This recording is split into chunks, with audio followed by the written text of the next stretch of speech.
Suatu alam di atas gunung jatuh ke bawah sampai ke kali. Assalamualaikum, ketemu lagi sama saya Bang Andi.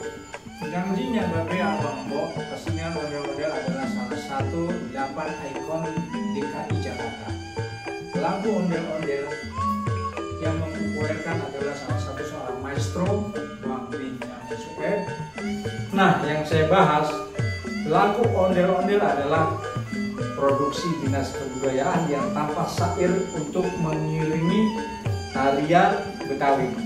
Yang pada saat itu produksi rekaman dari Dinas Kebudayaan yang dilibatkan diantaranya ada saya sendiri, ada Bang Tau Sudirman, ada Bang Atin Pisam, ada Bang Udin Batrit, ada Bang Joko SS.